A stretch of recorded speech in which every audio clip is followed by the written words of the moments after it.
को जो कभी बॉर्डर पार नहीं करता लेकिन आपके देश की नींव हिला देता है। यह कहानी किसी स्ट्रीट ठग या ऑर्डिनरी क्रिमिनल की नहीं है, बल्कि पाकिस्तान की इंटेलिजेंस एजेंसी आईएसआई के एक हाईली ट्रेंड ऑफिसर की है, जिसे दुनिया मेजर इकबाल के नाम से जानती है। एक ऐसा मास्टरमाइंड जिसने खून खराबे से लेकर इकोनॉमिक डिस्ट्रक्शन तक का पूरा ब्लूप्रिंट तैयार किया। 2001 के इंडियन पार्लियामेंट अटैक से लेकर मुंबई के 26/11 अटैक्स तक हर साजिश के पीछे इसी शैडो ऑफिसर का दिमाग था।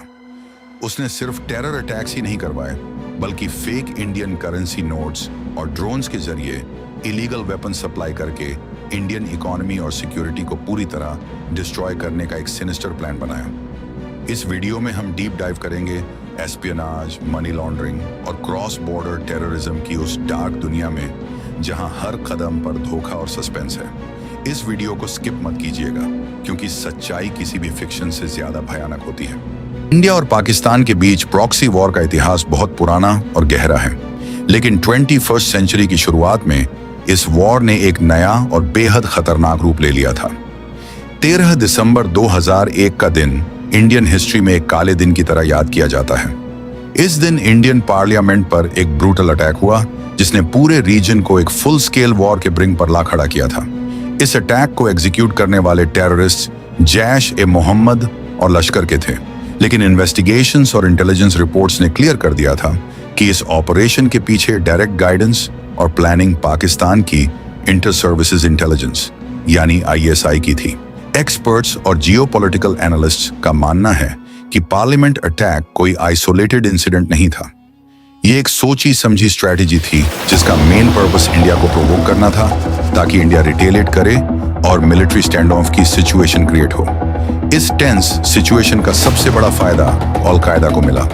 जब इंडियन और पाकिस्तानी आर्मीज बॉर्डर पर आमने सामने खड़ी थी, तब उस केओस का फायदा उठाकर अल कायदा के टॉप लीडर्स को अफगानिस्तान से निकालकर पाकिस्तान के ट्राइबल एरियाज में सेफ पैसेज दिया गया। यह क्लासिक इंटेलिजेंस डाइवर्जन टैक्टिक थी।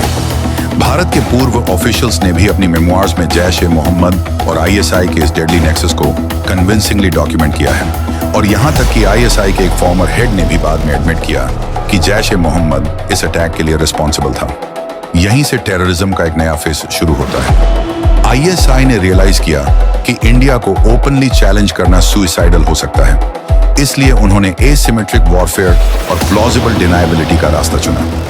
प्लॉजिबल डिनायबिलिटी का मतलब है कि ऑपरेशंस ऐसे प्लान किए जाएं कि अगर एजेंट पकड़ा भी जाए तो स्टेट स्पॉन्सरशिप का कोई डायरेक्ट लिंक प्रूव ना हो सके। इसी स्ट्रेटजी को इंप्लीमेंट करने के लिए आईएसआई के अंदर एक बेहद सीक्रेटिव और स्पेशलाइज्ड सेल काम कर रहा था। इस कोवर्ट यूनिट के ऑफिसर्स की रियल आइडेंटिटी हमेशा छुपी रहती थी, और वो शैडोज में रहकर ऑपरेट करते थे। इन्हीं इनविजिबल ऑफिसर्स में से एक नाम उभर कर सामने आया, जिसे आगे चलकर मेजर इकबाल के नाम से जाना गया। मेजर इकबाल कोई साधारण मिलिट्री मैन नहीं था।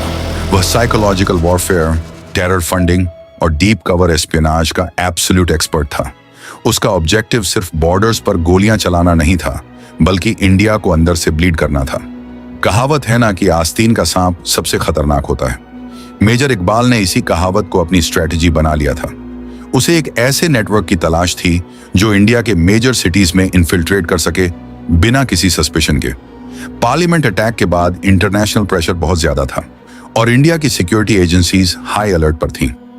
ऐसे माहौल में किसी भी ट्रेडिशनल पाकिस्तानी एजेंट का इंडिया में घुसना इम्पॉसिबल था। मेजर इकबाल को एक ऐसे परफेक्ट वेपन की तलाश थी जो वेस्टर्न आइडेंटिटी कैरी करता हो, जिसकी लैंग्वेज और मैनर्स वेस्टर्न हो, ताकि वह इंडियन अथॉरिटीज की आंखों में धूल झोंक सके। यह एक ऐसा टाइम था जब स्टेट पॉलिसी पूरी तरह से नॉन स्टेट एक्टर्स को as a strategic tool use कर रही थी। मेजर इकबाल ने लश्कर के टॉप कमांडर्स जैसे साजिद मीर और हाफिज सईद के साथ मिलकर एक लॉन्ग टर्म ब्लूप्रिंट तैयार किया। उनका प्लान सिर्फ फिजिकल डिस्ट्रक्शन नहीं था, बल्कि इंडियन पब्लिक के कॉन्फिडेंस को तोड़ना और सिक्योरिटी अपैरेटस को मॉक करना था। इस प्लान को रियलिटी में बदलने के लिए जिस एजेंट की जरूरत थी, उसकी प्रोफाइल बहुत यूनिक होनी चाहिए थी। एक ऐसा इंसान जो क्रिमिनल बैकग्राउंड का हो, जिसे मैनिपुलेट किया जा सके, लेकिन साथ ही वह इंटेलिजेंट भी हो। इस शैडो वॉर के पहले चैप्टर में हमने देखा कि कैसे 2001 के अटैक ने एक फाउंडेशन सेट की। अब आईएसआई को अपना नेक्स्ट बिग स्ट्राइक प्लान करना था जो पार्लियामेंट अटैक से भी ज्यादा डेवास्टेटिंग हो। मेजर इकबाल ने बैकग्राउंड में रहकर रिसोर्सेज गैदर करना शुरू कर दिया था। वह जानता था कि एक सक्सेसफुल कोवर्ट ऑपरेशन के लिए पेशेंस और परफेक्ट एसेट की जरूरत होती है, और जल्द ही उसकी यह तलाश एक ऐसे इंसान पर खत्म होने वाली थी जिसने टेररिज्म की दुनिया में धोखा देने की सारी हदें पार कर दी। टेररिज्म और इंटेलिजेंस की इस डार्क दुनिया में एंट्री होती है एक ऐसे इंसान की जिसका बैकग्राउंड ही धोखे और क्राइम से भरा हुआ था। दाऊद सैयद गिलानी एक पाकिस्तानी अमेरिकन था जिसका जन्म वॉशिंगटन डीसी में हुआ था। 1990 के दशक के आखिर में वह ड्रग्स ट्रैफिकिंग में इन्वॉल्व था और पकड़े जाने के बाद उसने यूएस ड्रग एनफोर्समेंट एडमिनिस्ट्रेशन यानी डीईए के लिए इन्फॉर्मेंट के तौर पर काम करना शुरू कर दिया था। लेकिन एक तरफ वह अमेरिकन लॉ एनफोर्समेंट के लिए काम करने का नाटक कर रहा था और दूसरी तरफ वह तेजी से रेडिकलाइज हो रहा था। उसने पाकिस्तान में लश्कर के ट्रेनिंग कैंप्स अटेंड किए। अपनी असली पहचान छुपाने और इंडिया में बिना किसी सस्पेशन के ट्रैवल करने के लिए उसने 2006 में लीगली अपना नाम चेंज करके डेविड कोलमैन हेडली रख लिया। डेविड कोलमैन हेडली नाम बिल्कुल एक व्हाइट अमेरिकन बिजनेसमैन जैसा साउंड करता था। यह नाम चेंज करना आईएसआई की स्ट्रेटेजी का एक क्रूशियल हिस्सा था। जनवरी 2006 में हेडली की मुलाकात अब्दुल रहमान हाशिम सैयद से हुई, जिसे पाशा भी कहा जाता था। पाशा एक रिटायर्ड पाकिस्तानी आर्मी मेजर था जो लश्कर से जुड़ा हुआ था। पाशा ने ही हेडली को उस मास्टरमाइंड से मिलवाया जो आईएसआई में लश्कर की एक्टिविटीज को कोऑर्डिनेट करता था। एक बहुत ही सिक्योर सेफ हाउस में हेडली की मुलाकात मेजर इकबाल और उसके सुपीरियर एक पाकिस्तानी कर्नल से करवाई गई। यह मीटिंग एक टर्निंग पॉइंट थी। मेजर इकबाल ने तुरंत हेडली का पोटेंशियल पहचान लिया। उसने देखा कि हेडली के पास अमेरिकन पासपोर्ट है, उसकी बातचीत का तरीका वेस्टर्न है और वह इंडिया में इजीली ब्लेंड इन कर सकता है। इस पॉइंट से मेजर इकबाल और लश्कर का कमांडर साजिद मीर हेडली के मेन हैंडलर्स बन गए। यहाँ आईएसआई का एस्पिनाज क्राफ्ट साफ दिखता है। मेजर इकबाल और साजिद मीर हेडली से हमेशा अलग अलग मिलते थे। इसका रीजन यह था कि आईएसआई अपनी प्लॉजिबल डिनायबिलिटी मेंटेन रखना चाहती थी। अगर हेडली कभी पकड़ा जाए और लश्कर का प्लान एक्सपोज हो जाए तो आईएसआई का डायरेक्ट कनेक्शन छुपा रहे। मेजर इकबाल ने हेडली को स्पेसिफिकली एस्पियोनेज टेक्निक्स में ट्रेन किया।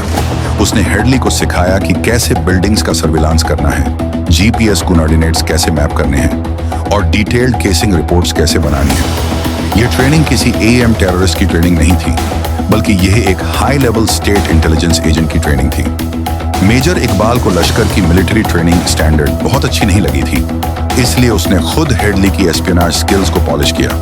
मिशन को फंड करने के लिए मेजर इकबाल ने हेडली को $25,000 कैश दिया। यह फंडिंग इसलिए दी गई थी ताकि हेडली मुंबई में एक लेजिटिमेट बिजनेस फ्रंट ओपन कर सके और उसकी एक्टिविटीज पर किसी को शक ना हो। इस पैसे का यूज करके हेडली ने फर्स्ट वर्ल्ड इमिग्रेशन सर्विसेज नाम की एक कंपनी का ऑफिस मुंबई के टर्डियो एरिया में खोला। यह कंपनी असल में हेडली के बचपन के दोस्त तहव्वुर हुसैन राणा की थी, जो शिकागो में बेस्ड था। राणा को भी हेडली के आईएसआई कनेक्शंस के बारे में जानकारी थी। इस इमिग्रेशन बिजनेस के कवर के पीछे हेडली ने मुंबई शहर की एक्सटेंसिव सर्वेलेंस शुरू कर दी। उसने लोकल एलीट सर्कल्स में अपनी जगह बनाई, अपस्केल जिम्स ज्वाइन किए और पार्टीज अटेंड की। चिराग तले अंधेरा वाली कहावत यहाँ बिल्कुल सटीक बैठती है। इंडियन सिक्योरिटी एजेंसीज को भनक भी नहीं थी कि एक अमेरिकन बिजनेसमैन उनके सबसे सेंसिटिव लोकेशंस की मैपिंग कर रहा है।